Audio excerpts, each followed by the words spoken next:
I call it the Adam's law of slow-moving disasters. Whenever you see a problem, or let's say society sees it, and you've got plenty of time, we always fix it. So you're going to run out of food. All right, we'll figure out how to grow more. Done. You're going to run out of oil. Well, we'll figure out how to frack. What's up, ladies and gentlemen, boys and girls around the world? I would like to welcome you back to the Real Talk with Zuby podcast. Today's episode is going to be a very special one. We have a returning guest. Last time we recorded remotely, but this time we are doing it in person. And this is the one and only creator of Dilbert, author of many, many best-selling books, and just a brilliant, interesting, insightful mind. And this is, of course, Scott Adams. Great to see you, man. How are you? Good to see you. Thanks. Scott, I've done a brief intro there, and you've been on the show before, but for people who have been living under a rock for the last few decades, tell them a little bit about yourself. Well, I created the Dilbert comic that was in 2,000 newspapers around the world for about 34 years. It's still running, only behind just subscription walls now on X and on the Locals platform.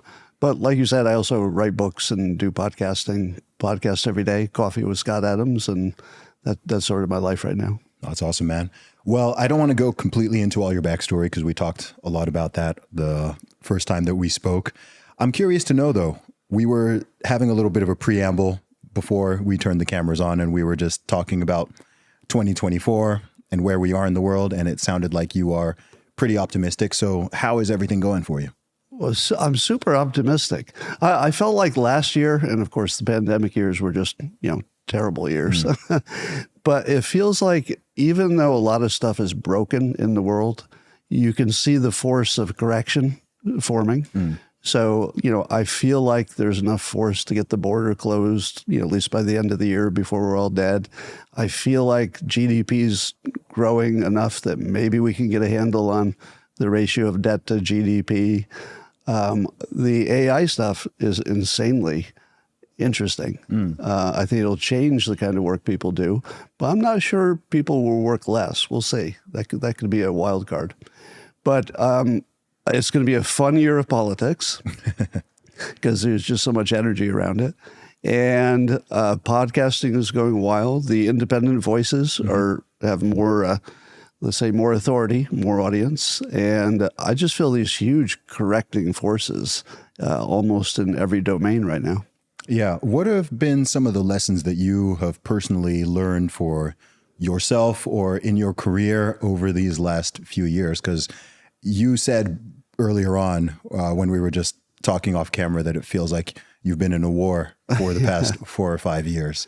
So what's even been going on and what have you learned from that? I'll tell you the biggest thing that happened to me, and I guess I learned something, is that when you're away from humans for that long, or a very small group of people, it's really harmful. I mean, you really feel the health impact and the mental health impact of not being around people. Now, at my current age and my current, non-married situation, I can go 2 to 3 days a week without any human contact. I don't mind most of the time. I'm always busy doing stuff I want to do, which is unusual. Yeah. I mean, I've never had that experience before. But there's also a loneliness epidemic, especially after a certain age. So that's a big problem. We gotta figure that out. And I think that's what I most learned about is the importance of your social interaction. Like you don't feel it until you miss it. And then it's just a health problem, really. Yeah, that's interesting because it's one of those things that it's a given that we need social interaction. But I guess that all throughout most people's lives, you've always got it just by default. Right. So a bit like health itself, you don't really notice how great it is and how valuable it is and how you feel without it until it's gone temporarily or let alone permanently. And then a lot of people all around the globe to varying degrees were put into a position for a very extended amount of time where there were just different levels of isolation. How did that affect you personally? Well, in the pandemic, you can't really make friends. And then after the pandemic, I lost my social instincts. Okay. So at this point, there are plenty of people I could invite to do anything. There are other people who invite me. So it's not a lack of opportunity. I just don't know how to execute anymore. It's almost like a skill that I seem to have lost or atrophied. So whatever it is that makes you actually act, to pick up a phone or text somebody and say, let's get together on Thursday, I know I would enjoy it, but I don't send the text. And that's different from my whole life. It's not like I'm shy. Yeah. So there's something that happened. Something broke in my social instinct, I guess. That's interesting. That's very interesting. Is that something that you feel is coming back now? No. Okay.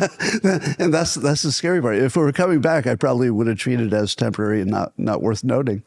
But I actually feel like there's something permanently changed. And I'm a little bit worried about it, honestly. Yeah. What's your greatest concern about that? Well, if I spend too much time alone, it's just unhealthy and, it's probably not good for anybody. Our podcast today is sponsored by Tolos. One thing I've upgraded in my routine over the last 6 months is wearing barefoot shoes more often. As someone who's constantly on the go, whether training or traveling, the shoes I wear matter. Tolos sent me a pair of their Archetype 2.0 trainers a few months ago, and I've been wearing them regularly ever since.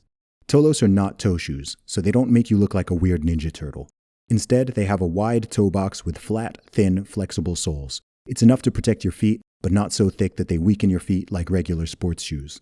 What I love about Tolos is they feel great, and they're some of the first barefoot shoes that I genuinely like the look of. They were created by a friend of the show who used to play professional hockey, and today they're being worn by pro athletes all around the world. They're a game changer both inside and outside the gym. If you'd like to try them while also supporting the show, you can get 10% off using my code Zuby at their website weartolos.com. That's weartolos.com, WEARTOLOS, and use the code Zuby at checkout for 10% off your order. Tolos, feel for yourself. So I think we have to talk about an elephant in the room because you've been through multiple cancellations, some of them more imaginary, some of them more real. Over the last couple of years, of course, it was big news that the Dilbert comic strip got dropped from everything. It was very thorough. Over 2,000 different publications. So I assume that was the syndication. How does it work? Was it the syndication company just made a decision on that, or how does it work? I thought I was safe because I had so many clients, so many different newspapers that carried it. I thought, well, even if a few canceled me, how bad could it be? But they went after the syndication company, and that's the choke point. So if the syndication company cancels you, you're gone out of all newspapers. So that happened. But also they went after my publishing company. So the books that were non-Dilbert books, as well as the Dilbert books, they were immediately taken out of print. So a huge catalog of my work just disappeared from the public. And can you tell the story behind that? Because I'm not trying to do any type of gotcha. I'm just trying to understand what happened there. Because I remember the day. I remember the day where I think your name was trending on the app called Twitter at the time. And I think I was in the UK at the time. So I'm kind of seeing all the hubbub, but I'm sort of some hours behind what's gone on the previous day. And I'm like, wait, what's going on? And then I see a clip of you saying something that sounds a little bit crazy. So especially for the people who just saw that or heard that, but don't know any wider context, why you said it, what was meant, can you elaborate on that and just explain it? Yeah, it was just about a year ago. So it was end of February last year. And the way the news tells it, I said something racist about black people. But let me give you the full context. Sure. First of all, for the benefit of the viewers, maybe you can confirm this. Have you ever seen a story about a public figure that was accurate? Probably. It's rare, though. Yeah. If you're the subject of stories, as I have been for many years, I'll look at the story and I'll say, they got like really basic stuff wrong, but usually it doesn't matter. Yeah. Like it's a publicity thing. You're selling a book. It's like, they got my name wrong. Doesn't matter. Spelled the book right. But in general, people writing any kind of news about celebrities, they're going to get lots of context wrong. So this one was completely ripped out of the context. The context that should have been there, and I would have added it if it hadn't blown up, so it took me a while to get back to it, is that in a world in which, at least in America, probably in Europe too, The victimization model of there are oppressors and there are victims, and you got your CRT and your DEI and your ESG, and they all collectively tell the story that there's some people in America who are the bad ones, and I'm in that category.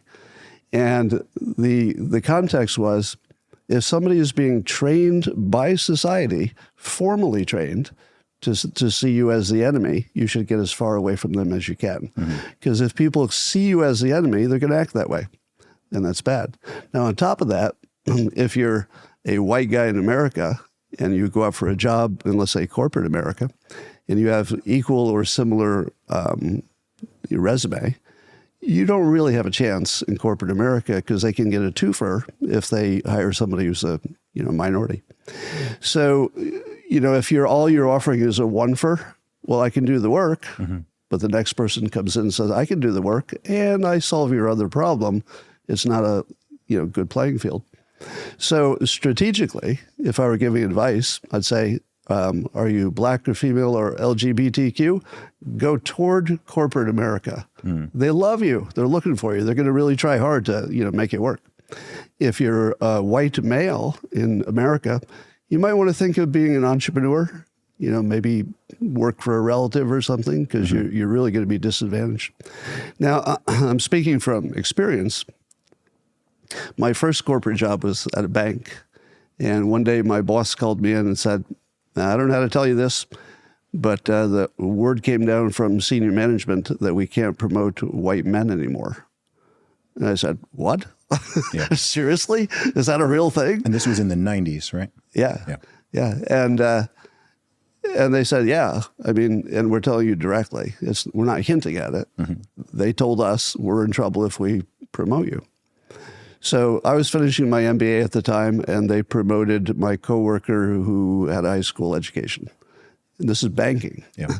I was working on an MBA, and I had a degree in economics. So that was my first experience. Like, we're not really similarly skilled. There was a pretty big gap there. So I left. I was like, okay, I'm not going to put up with this. So I went to the phone company, and I got put on the fast track. Like, they identified me as a future executive. And one day, after a few years of that, and things were looking good, and I was checking all the boxes, and I finished my MBA. It looked like I was going to be in senior management one day. My boss called me in his office, and again said the exact same thing. We got caught with no diversity in senior management. We got to fix it. The press is all over us, and until further notice, we can't promote you because you're white and male. And I said, really? So wherever I go, I mean, my next job would be the same thing, right? Did you ever think of becoming trans? I briefly considered transitioning. That's the best career advice I've gotten. Thank you. No, so that's when I started working on Dilbert. Okay. Because I thought if I do something that doesn't have a boss, that could work out. And then that did work out. And then I got a TV show. Dilbert was briefly animated TV show on the old UPN network. It ran on Monday night, and it did well enough to be renewed. The second year, UPN decided that they were going to turn Monday night into an all African-American block, comedy block. So Dilbert didn't fit there, so it got bumped to a different night. And in the world of TV, most TV people will tell you that if you lose your time slot, you usually get canceled soon after, because once you've developed a little audience, they're very habit-driven. So I ended up getting out of the TV business because we lost our audience then. So in the context of getting employment, you've got an extra challenge if you're a white male. If you're in a diverse situation because the need for DEI and diversity. If, basically, anything you say gets treated a little bit harsher depending on who you are. So you've got a free speech problem that's a little bit harder. So the basic idea is that it's not about individuals. It has nothing to do with any specific person, any black person, anybody's genes. None of that is part of the conversation. It is purely the system. So the part that, when I say that public figures, the news is always inaccurate. The way the news reported it, it sounded like I don't like black people. Yeah. Is that what it kind of sounded like? Oh, for sure. Yeah, it sounded like that to me. And I've got a pretty high bar. I'm not in the call everything and everyone racist crowd. But that's what it sounded like. I was like, right? Oh, I'd had you on my podcast before. I'd been following you for years, whatever. I was like, ooh, that was a bit of a, that was a strong one there. Yeah. What was that about? That was my initial. No, I was also trying to shock. Okay. So I was trying to make everybody go, my God, you can't say that. What are you saying, you bastard? I'm sorry. It slipped out. It's okay. So I was trying to get people riled up to draw their attention, which is a process I've used quite a bit in podcasting. First, I'll say something provocative, then I'll get people's attention, and then I'll fix it. Because once you're paying attention, I'll say something like I just said, and people go, oh yeah, I guess that would be hard for you to, get employment if you're fighting against diversity goals as well. Yeah. So there's not much there that's actually provocative. I'm not aware of anybody who's disagreed with me yet. But if they tell it out of context, it sounds like, man, that guy hates black people. I've never hated a black person in my life. Yeah. I've never had a bad experience, even once. Yeah. In fact, most of the crimes I've been subjected to are all white people. Yeah. Like I've been robbed several times at gunpoint. All white people. Why do you think there's so much, to this day, I kind of find it nutty that it's 2024 and I still have conversations about race. Sometimes it makes my own eyes internally roll. But one big difference I notice being from the UK versus when I'm in the US is that the USA is a lot more racialist. Right. I'm not saying racist, but racialist, meaning that the way people view things and frame things and speak, the lens of race is used much more than it is, for example, in the UK. The example I often use with my American friends is in the UK, we don't use prefixes with the word British very often.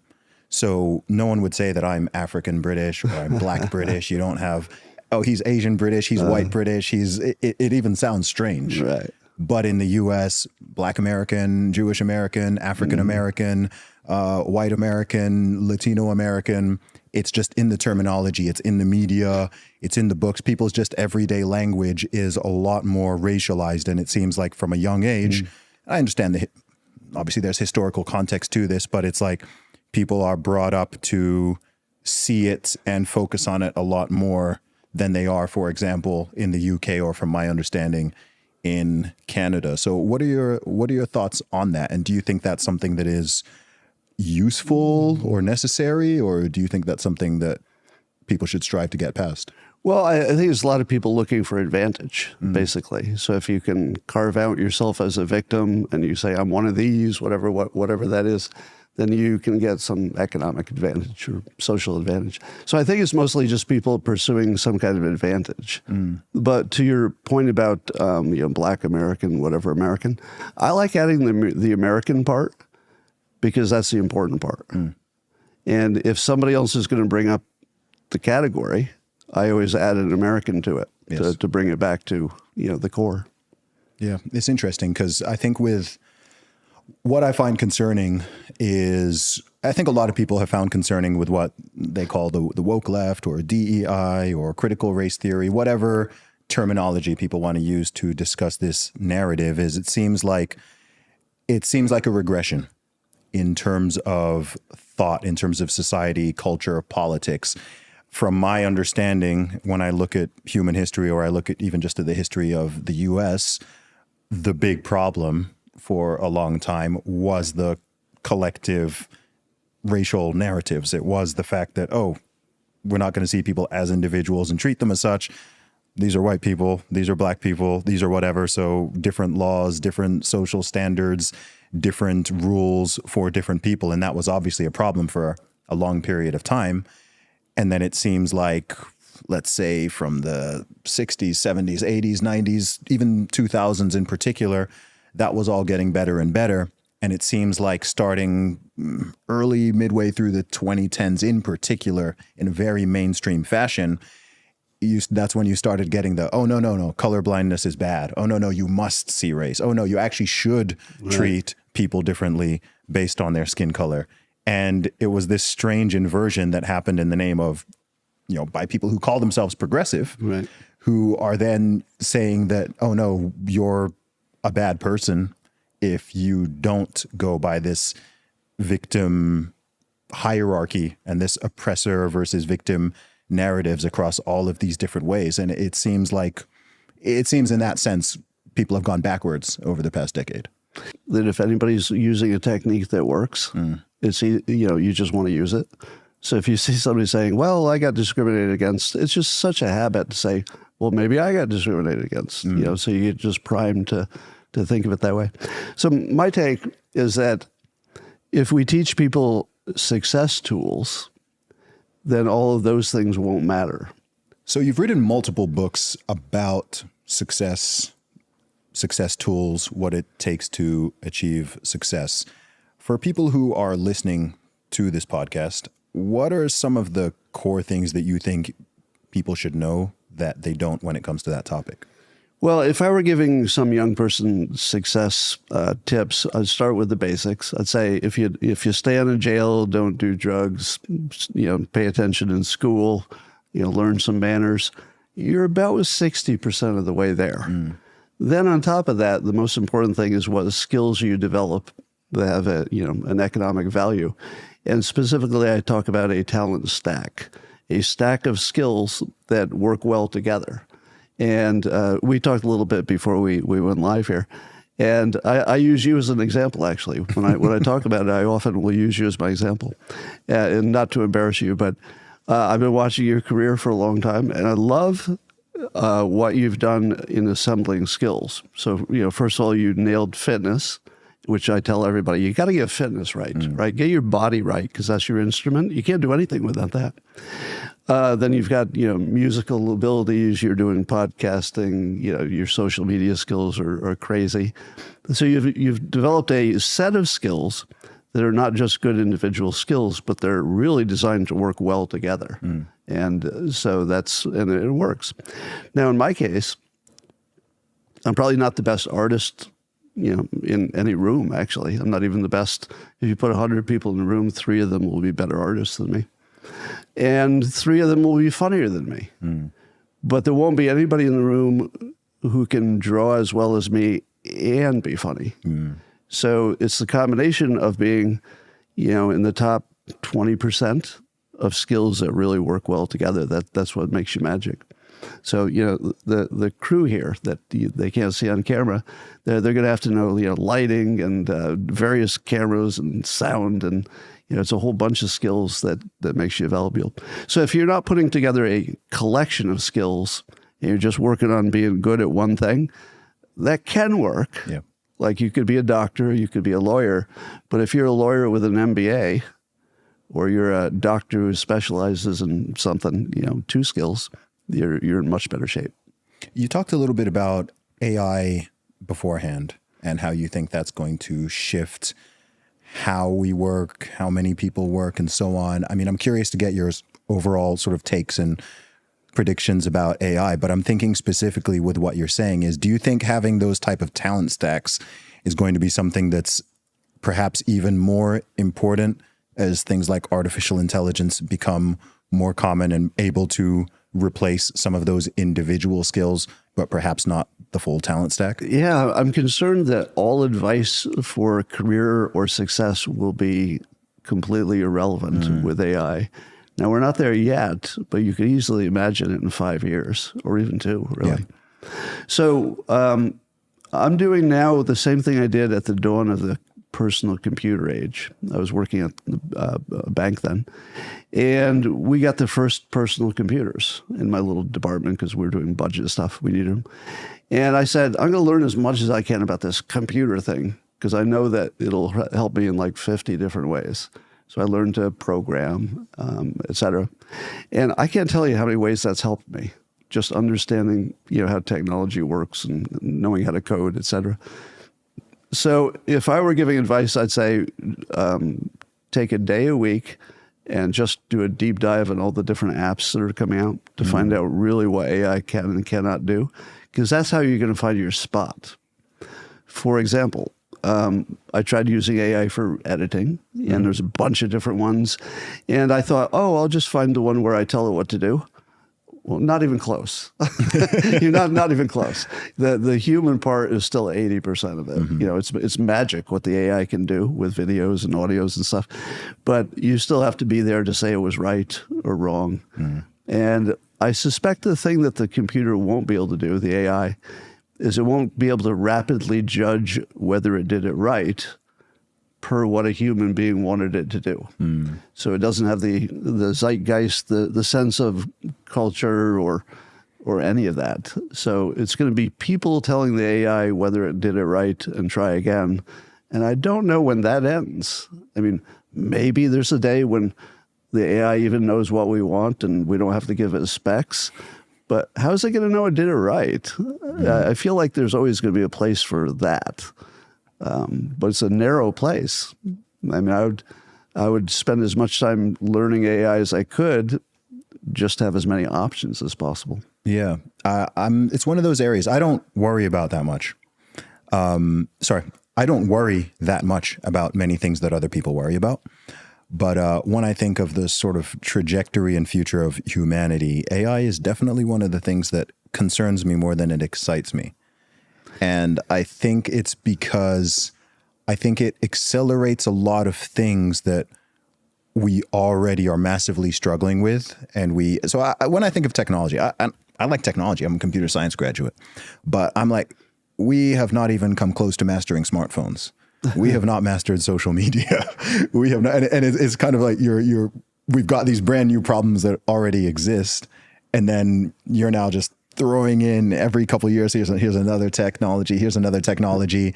And I think with this one, given the actual capability to replace human jobs and work, there's already a crisis of meaning, a crisis of purpose. You hear a lot of talk, particularly with young men and young women. They're struggling to even know their place in the world, find their usefulness, and so on. And then you're bringing in another technology that's going to make that even more difficult. And that's the angle I do worry about. Well, the AI should largely replace a lot of smartphone stuff. So my idea is that the smartphone will be a blank screen. And if you want to type, you just start typing. And then the AI thinks, this looks like it might be a text message. So it starts framing it that way. But you're like, no, it's going to be an email. And it gives you a choice. And it sort of just figures out what you're doing. Yeah, so you don't need to open an app first. The worst part about the smartphone is the flow. It makes me crazy that I'm like, I want to do a thing.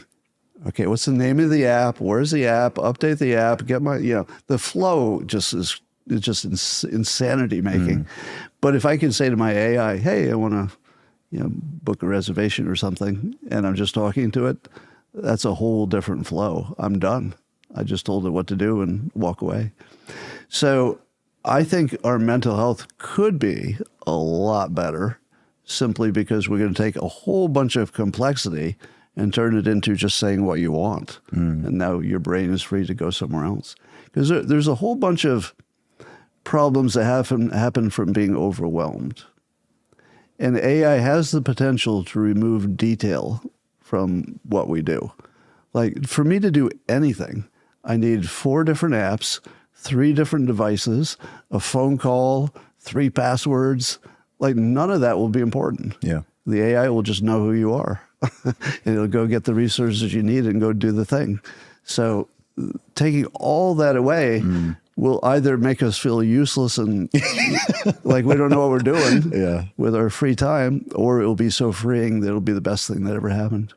Yeah, it's interesting. I think it's such a double-edged sword. I mean, one of my big predictions of the next couple decades is I think we're going to just see a lot of bifurcation in humanity. I think that people already talk a lot about income gaps and wealth gaps. That's done to death over the centuries. But I think we're going to have increasing mental health gaps, physical health gaps, capability gaps, attention gaps. Because I'm looking at lots of young children being raised right now, and some of them have got great parents who have their heads screwed on and who can manage these things and teach them certain things and show them how to manage it all, even socialize them in a healthy way so that they can look people in the eyes and have conversations like we're having right now. And then you're also going to have millions, hundreds of millions, maybe billions of young children who are just not raised with some or any of that. Right. And I don't know if they're going to be able to even do something as simple as what we're doing now. Sit down and have a conversation with someone face to face, look them in the eye, know how to just be socially calibrated and coordinated. I mean, you said at the beginning, just from having some time off, after a lifetime of doing it for decades, even you taking some time off, you found, it's a little bit hard to do this again. Yeah. And I'm imagining someone growing up almost never having done that. Maybe they've done it, they know how to type on their thing and they know how to use the tablet or whatever, but they've just have not learned those core skills and they don't have even an attention span. Attention already there's quite a bifurcation going on there, where one thing I love about podcasts is I get the long attention crowd. So to even be able to listen to this conversation, I'm already filtering for people who are capable of listening to long form content. And it's one of the reasons why there's multiple reasons I don't use TikTok, but I don't like the 20-second, 30-second video format, actually. I know that a lot of people are drawn to it and billions of people are watching TikTok and Reels and all these things, but I'm kind of like, man, I don't know if I want to program my audience for this and recruit an audience which is just expecting and anticipating 20, 30-second clips of me saying a thing or you say something on the podcast. I think it's a concern that many, many people are getting wired to that type of content to the point that you then try to give them a book and they're like, this is boring. Or you try to send them a long form podcast and they're like, this is boring. They can't get through it. So this is coincidentally like the perfect topic to tie together those other topics. So there's now an AI that will take your long form and it will on its own figure out the viral clips from it. So you can have both. There's a lot of stuff that we've had to choose. It's like, well, I can put my resources to do this or this, but AI will let you just do all of it with the same amount of work. It'll just do the hard parts for you. So, it may be that combining the long form and the short form is just automatic, and that's maybe a month away. Yeah. I mean, I do it already. I do have short form content out there. I'm just worried about people who, it's like people who get completely accustomed to junk food. Yeah. And then they don't even enjoy the taste or the look or the smell of real food because they were just, hey, this is what I eat. I eat junk food all the time. And it rewires your brain and your expectations to think, okay, this is food. And then you give them the real thing and they don't like it. And I think this is just it's a new problem.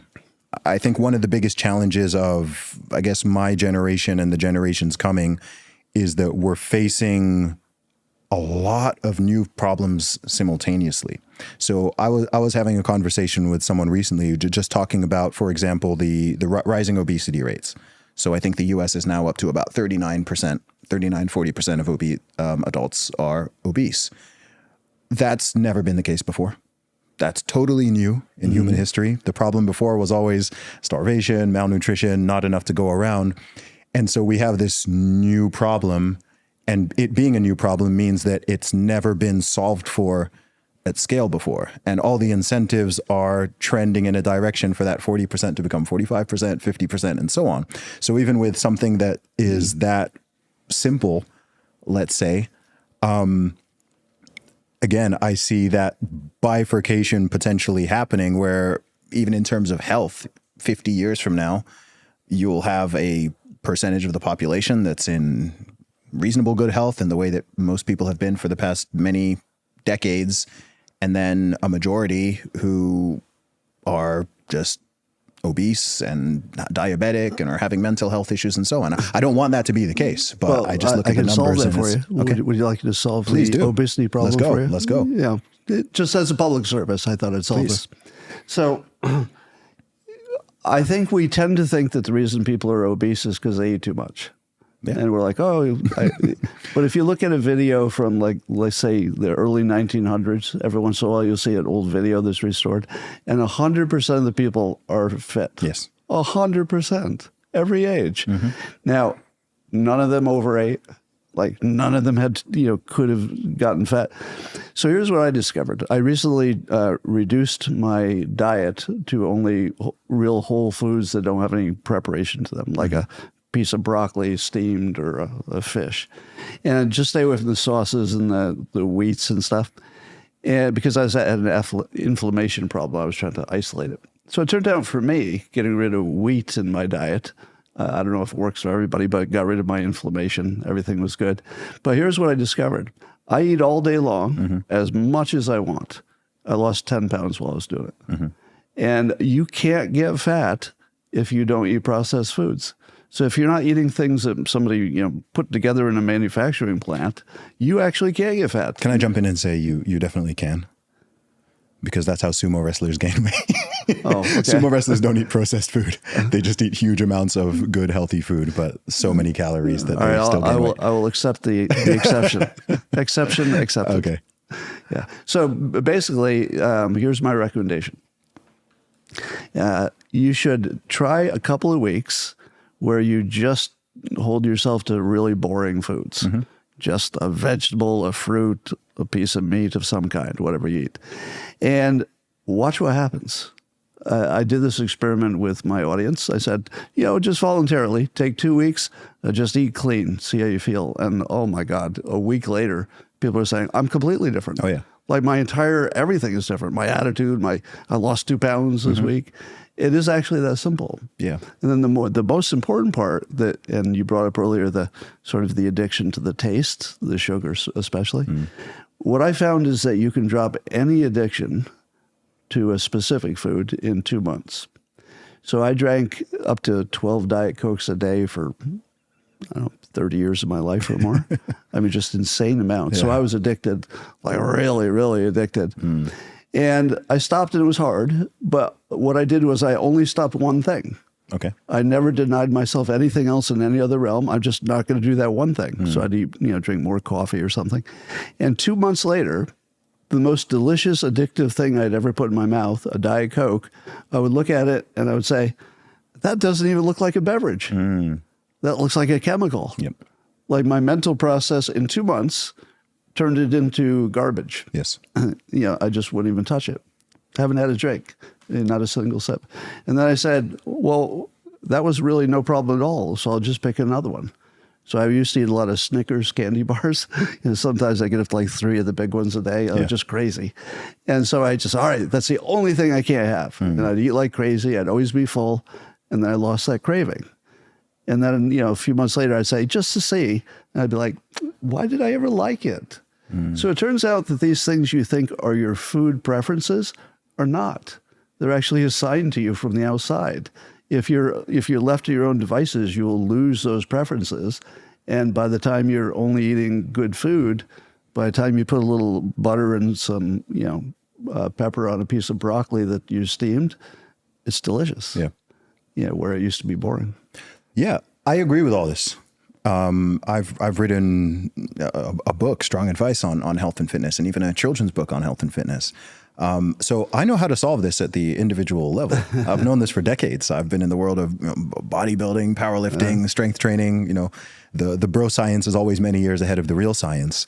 But my question, and the answer might be that it's not possible, but I don't know how you implement that solution at scale.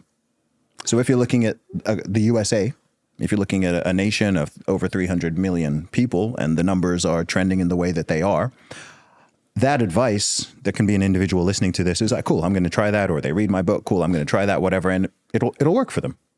I don't know, is that scalable? Is there a way that you can put that across hundreds of millions of people? The way I try to make it scalable is to take it down to the simplest step. Okay. Because if you say to somebody, all right, you're going to lose weight, you're going to come up with an exercise routine that you've never done before, and you're going to eat things you don't like, and it's going to hurt every day. Nobody wants to do that. So I say instead, what's the one food you'd like to deal with? How about you eat as much as you want of everything else until you lose the craving for just the one thing? And if that works, do a second thing, and then just keep going. Because it's not a sprint. You're trying to learn how to eat for the rest of your life. So if you treat eating as a system, this is the other thing I teach for success. Instead of having a goal, I'm going to lose 10 pounds, you should have a system. And here's an example. It doesn't have to be this one, but one of my systems is I don't keep anything in the house that's bad for me. Yep, that's a good one. Because I would definitely reach for it. Yep. So that's my system. It just can't get to it. The other thing is I continuously learn how to prepare foods that I like to eat. So, for example, I learned that if I cut a ripe avocado and just put a little soy sauce and pepper on it, it's not just good; it's delicious. Yeah. Now, that's perfectly healthy. So, one thing at a time, I just go through and say, all right, I wish I could eat more of this kind of food. What is something I can do with this that would make me want to eat it? And then you bank that. All right, now I know what to do with broccoli. Now I know what to do with this, fish. And you just build on that forever until you have a body of things that you love because you've learned how to love them.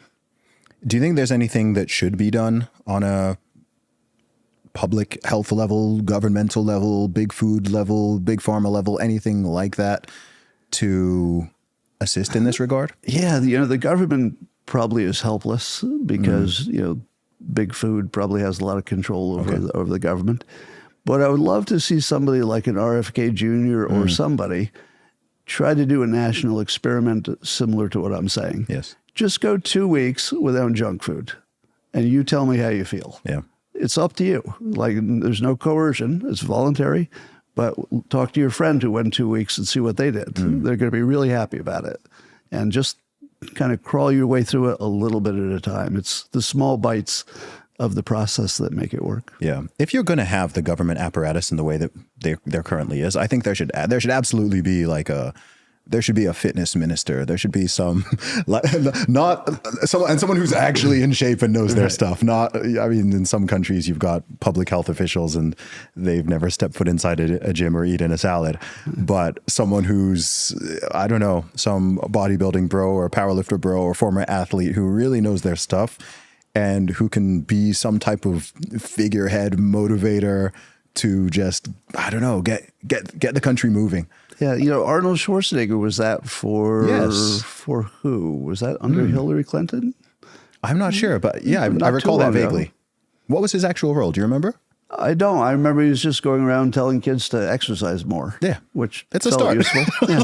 It's a start. It's a start. Yeah.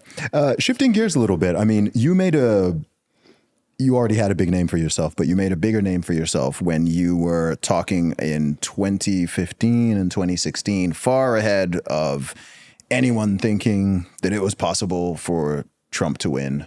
You were calling it out. You were saying, hey, this guy's got a 98% chance of winning when everyone else was saying he has a 0%. Yeah, 2%, not 2%, 0% chance of winning.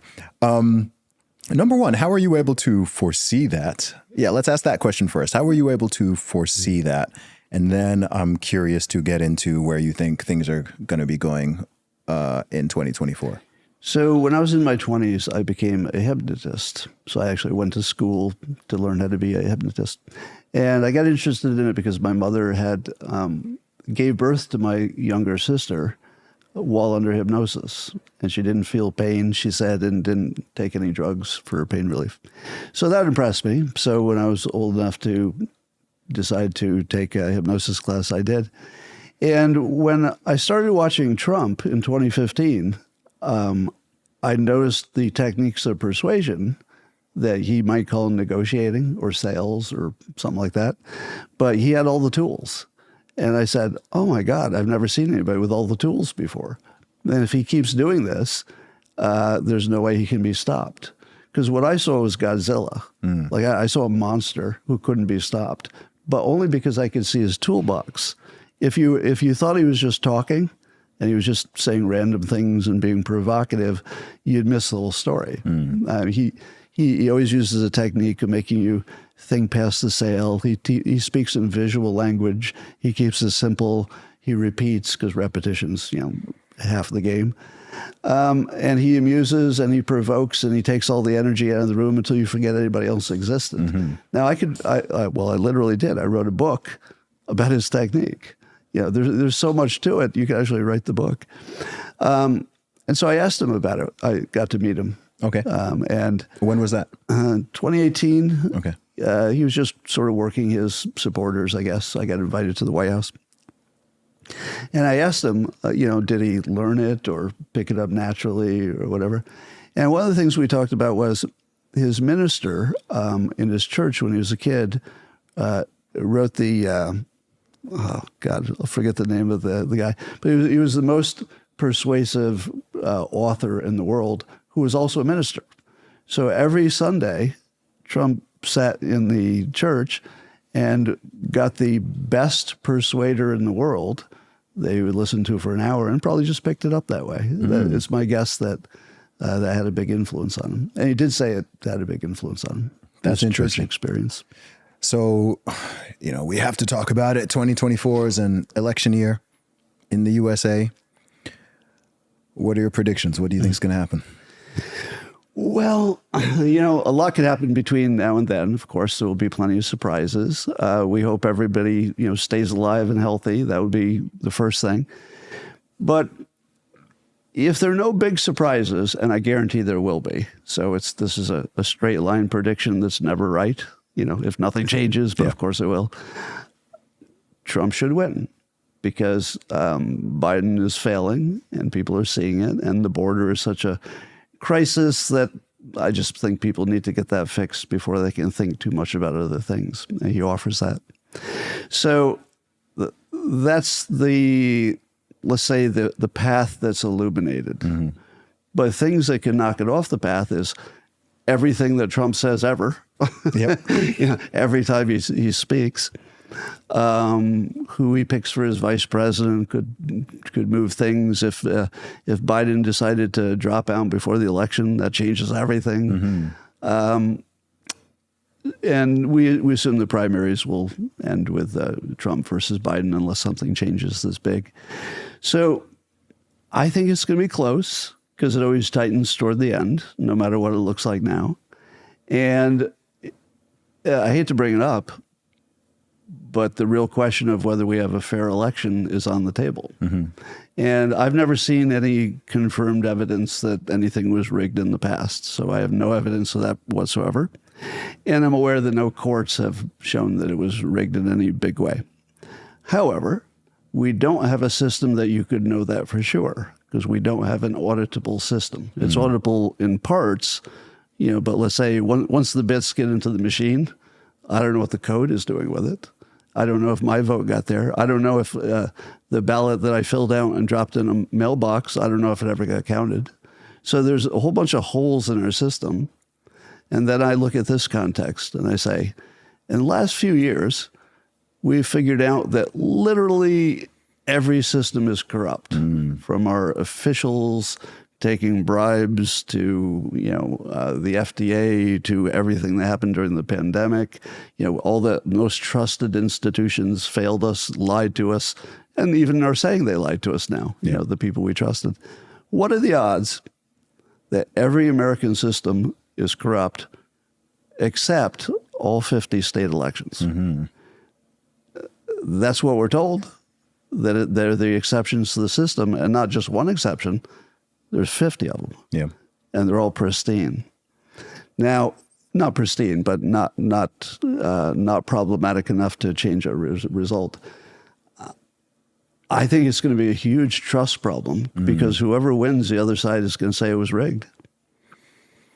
Yeah, that's interesting. I mean, how does that make you think or feel about the past? Does it make you ever think that, wait, my whole life has this whole thing been, has it been this way forever? My current thinking is it's been this way forever. Yeah. And that we're actually smarter. So we're seeing the signals of the deceit, and, we just have more tools, basically. Yeah, I think back in the old newspaper days, when people just got their news from the news, there were several billionaires who influenced the news and could get us into a war or out of a war, and it probably wasn't that different. Yeah. One of the things that concerns me, and I don't know I guess this is not really a new problem. Maybe it is when it comes to the artificial intelligence aspect. But one problem I foresee, even just for people's mental well-being, let alone things like politics, is the way that it's increasingly difficult to know what's real and what's true. Yeah. And I get this feeling, I mean, you talk about this a lot, right? You talk about the two different screens, right, which is that there are essentially multiple different realities that people are operating in. It's not as simple as people having different opinions. People have always had different opinions, different beliefs, but it's like alternate realities and dimensions that it seems like people are living in sometimes. And then they're unable to communicate, and it's very difficult for anyone to know, okay, what's actually true? What are the facts? If we can agree on the facts, we can then talk about our opinions. But it's just getting to a stage now, even to the point where with artificial intelligence now, you can see a visual, you can see a photo, you can see a video, you can hear audio, and it's like, wait, is that real? I've reposted 2 fakes already in the past month. Okay. Now, I, of course, learned they were fakes and took them down. But I got fooled twice by AI. Is this images or? I think it was both images. Okay. Yeah. And I'm really keyed into fakes, even before AI, because I've been fooled before. But it got me twice. And I thought, oh, my goodness, this is out of control. Because I feel like I may be one of the ones who are better at picking out fakes. It's scary. and it just got me flat. So, yeah, it's gonna get worse. We do live in 2 worlds. I just recently sent a message to a friend of mine who's a big anti-Trumper type. And I said, do you know that if you're not following the news on X, you're probably completely in the dark. And it's not that everything in the other news is wrong. It's that they'll show you one side. And X almost always invites both sides, at least in the comments. And I said, so make sure this year you'll be in real bad shape because the news business is going right to hell. So make sure you're on X, in addition to whatever you're watching, to really give. And I got an answer like, I thought I'd traveled back in time. X is going to be all garbage, and the New York Times has good reporters, and they research it, so you have to use credible sources. Scott, why are you? And I thought, oh my God, have I gone back in time? Like that made sense sometime in the past, but it's totally wrong, in 2024. So that was a real shocker. And then every time I watch Sam Harris talk, I say, well, there's a brilliant, well-informed guy, but we live in a whole different world.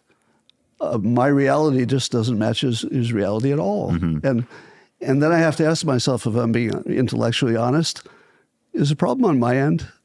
Because if you don't ask that, you're not playing fair.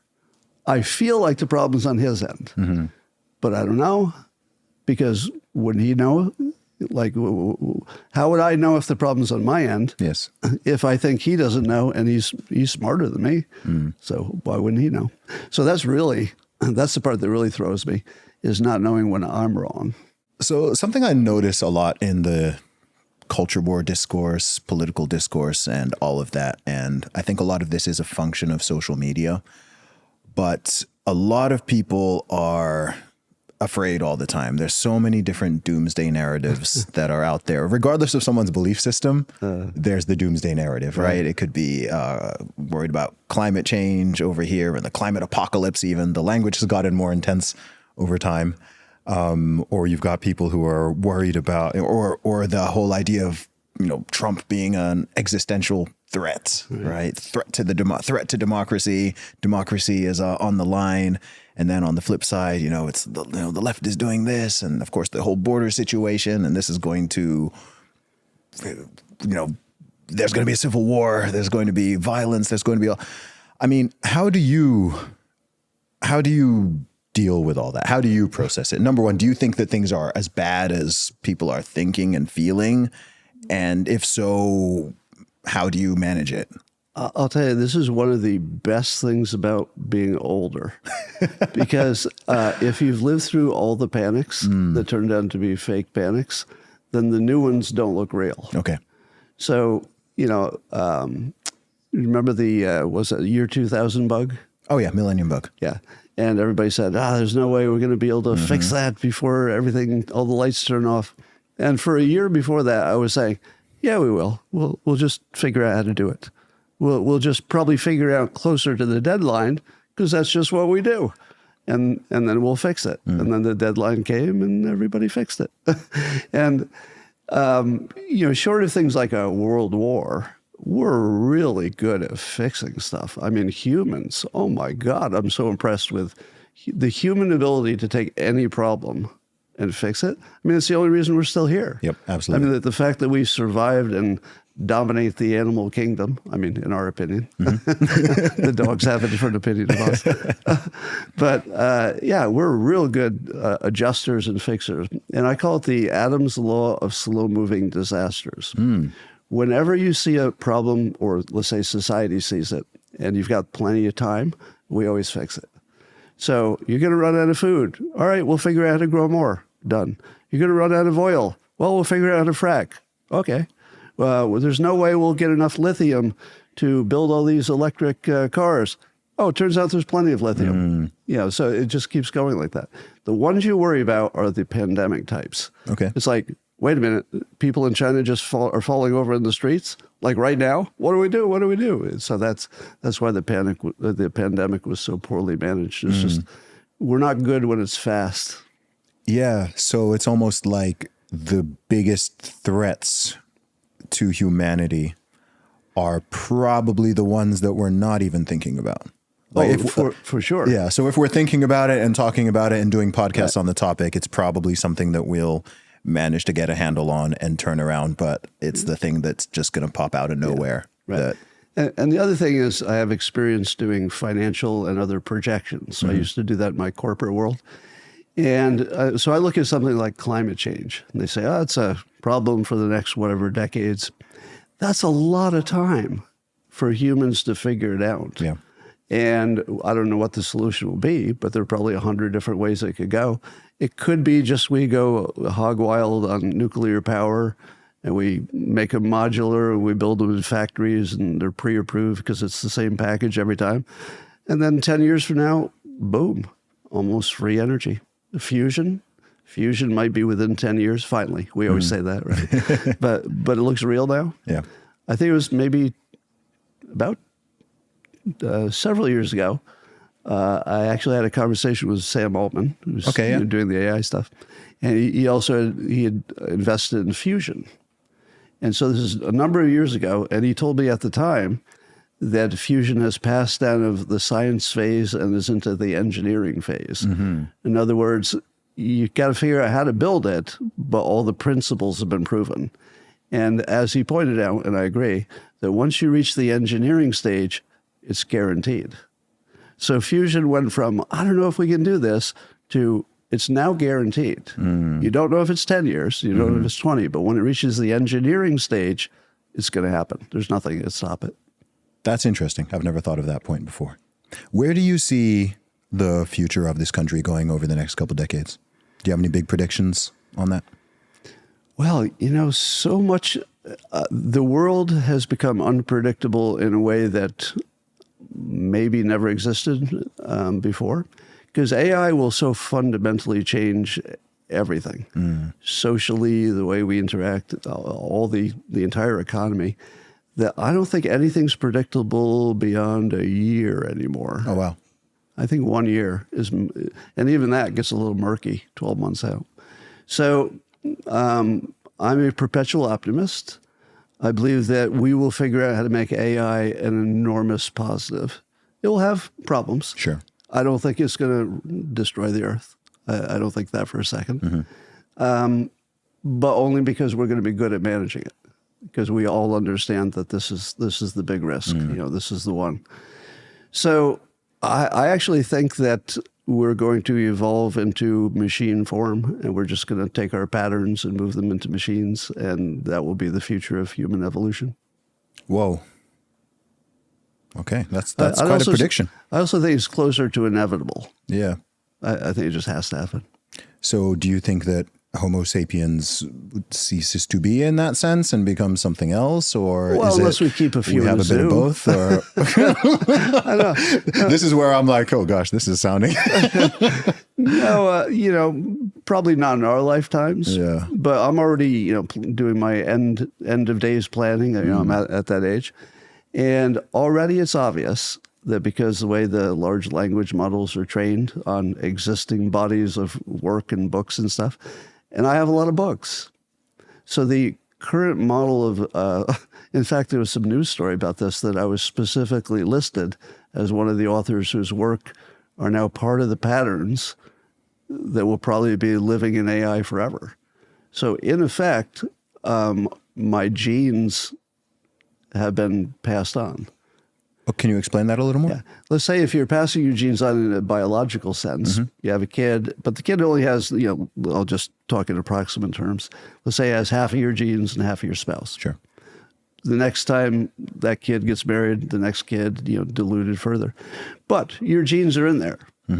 Likewise, AI will become some kind of a life force, if it isn't already, in the future, and it will be born with my genes. Other people too, the other authors. But if any of my ideas were stickier or they rose to the top because they just work better, such as the talent stack idea or systems being better than goals, then I become a permanent part of AI for all time. As long as those are good ideas. When they're not good ideas, then they would fade away. That's interesting. Scott, what do you want your legacy to be? Oh, that's really interesting. I don't believe in an afterlife, so I don't think of it in those terms. I think about sort of what I can do while I'm here. I don't know if I ever said this publicly, but I have a philosophy to live my life to have the biggest funeral.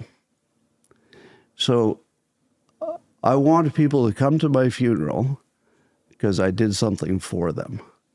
No other reason, not because they've heard of Dilbert or something. I want people to say, you know what? I read his book. I tried his diet advice. I did something, just anything. And he made my life better. And I'm going to take that forward, teach my kids and stuff. That would be I want the biggest possible funeral. Awesome, man. Well, Scott, your work has definitely made my life better. And I know it's done the same for millions of others. I do believe in the afterlife. And I hope we'll see you up there in a good place. I'll see you there. Yeah. Let's hope you're right. I'll see you there. No doubt, man. But thank you so much for your time, man. I always appreciate your insights. You're one of my favorite thinkers out there in the world. It's fascinating being able to sit here and meet you in person for the first time because I've been aware of you since I was a child. And so it's pretty cool all these decades later to be able to sit down with the man himself and just talk face to face like this. It's an honor. Well, you're too nice. I'm a huge fan of yours, as I said earlier, and it was great to meet you in person.